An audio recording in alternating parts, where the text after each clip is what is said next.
Hi hello friends namaste welcome back to our channel Anitha Chandra creations. ఈరోజు మన video గర్భిణీలలో ఆరోగ్యకరమైన అలవాట్లు ఏంటివి అనేది మనం తెలుసుకుందాం. అంతకంటే ముందు మన ఛానల్ ఎవరైనా ఫస్ట్ టైం చూస్తున్నట్లయితే తప్పకుండా లైక్ చేయండి, షేర్ చేయండి, మన ఛానల్ని సబ్స్క్రైబ్ చేసుకోండి, ఆల్ వీడియోస్ ఫాలో అవ్వండి. అలాగే ఎటువంటి డౌట్ అన్నా కమెంట్ సెక్షన్లో కమెంట్ చేయండి, 100% రిప్లై అయితే ఇస్తాను. ఇక వీడియోలోకి వచ్చినట్లయితే రాత్రిపూట 8 గంటలు, పగలు పూట 2 గంటలు ఎడమవైపు తిరిగి పడుకోవడం మంచిదన్నమాట. ఆరోగ్యానికి మంచిది కలిగించే అలవాట్లు ఏంటివని చెప్పాను కదా, ఆ వాటిల్లో ఇది ఫస్ట్ ఫార్మోస్ట్ వన్. ఏంటి, రాత్రి 8 గంటలు కంపల్సరీగా నిద్రపోవాలి. ఓకేనా. పగలు అట్లీస్ట్ 2 గంటలైనా నిద్రపోవాలి ఫ్రెండ్స్. అలాగే ఎడమ వైపు తిరిగి పడుకోవాలి. ఎడమ వైపు తిరిగి పడుకుంటే బ్లడ్ సప్లై అనేది బాగా జరుగుతుందన్నమాట. అందువల్ల ఎడమ వైపు తిరిగి పడుకుంటే మంచిదని చెప్తున్నాను. ఇక రెండవది చూసుకున్నట్లయితే రోజు తేలికపాటి వ్యాయామాలు చేయాలి. మనకి వీలైనంత వరకు మనకు చేయగలిగే వ్యాయామాలు తేలిగ్గా ఉండేటివి రోజు చేసుకుంటూ ఉండాలి. అలా చేయడం వల్ల మనకి మన బేబీకి బాగా హెల్తీగా ఉంటుంది. ఓకేనా. ఈ వ్యాయామాలు అనేది చేసుకోవాలి. నెక్స్ట్, అయోడిన్ ఉన్న ఉప్పుతో వండిన పోషకాహారాలు తీసుకోవాలి. మనకి అయోడిన్ ఉండే ఉప్పు మాత్రమే మనము యూజ్ చేయాలి. ఎవరు, గర్భిణీ స్త్రీలు. అది అలా వండిన పోషకాహారాలు మాత్రమే తీసుకోవాలి. పోషకాహారాలు అంటే బాగా పుష్టిగా, అంటే మన బాడీకి బ్లడ్ అనేది, అలాగే అయోడిన్, కాల్షియము, ఇవన్నీ సప్లై చేసేదన్నమాట. విటమిన్స్, మినరల్స్ ఇలాంటి పౌష్టికాహారం మాత్రమే తీసుకోవాలి. ఓకేనా. ఇలా తీసుకోవడం వల్ల మనకి మన బేబీకి డెవలప్మెంట్ బాగుంటుంది. బేబీ డెవలప్మెంట్ కూడా బాగుంటుంది. అలాగే బేబీ తెలివిగా పుట్టే ఛాన్సెస్ ఎక్కువగా ఉంటాయండి.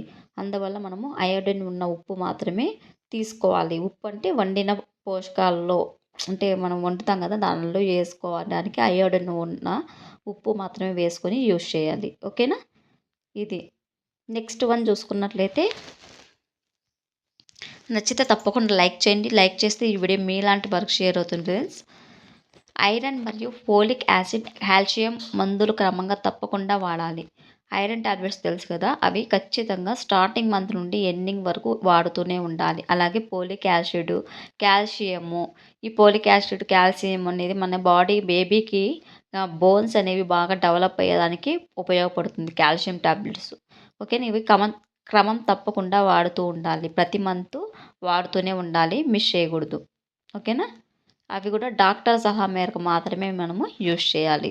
మనం మన డైరెక్ట్ యూజ్ చేసుకోకూడదు. అలాగే డాక్టర్ సలహా లేకుండా ఎటువంటి మందులు వాడకూడదు.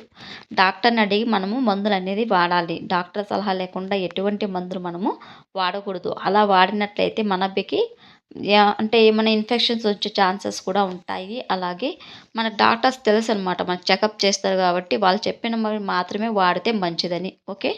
నెక్స్ట్, ఇన్ఫెక్షన్స్ నివారించడానికి మంచి వ్యక్తిగత పరిశుభ్రతను పాటించాలి.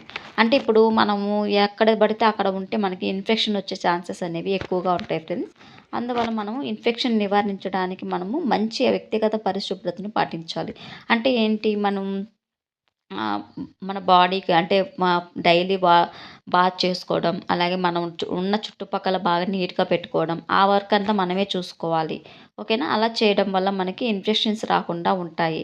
అలాగే వాష్రూమ్ వెళ్ళేటప్పుడు బాగా క్లీన్గా వాష్ చేసుకోవడం, ఇంకా బాడీ అంతా బాగా క్లీన్గా చూసుకోవడం, నెక్స్ట్ కాటన్ క్లాత్ యూజ్ చేయడం, ఇలా చేయడం వల్ల మనకి ఇన్ఫెక్షన్ రాకుండా ఉంటుంది. ఓకేనా.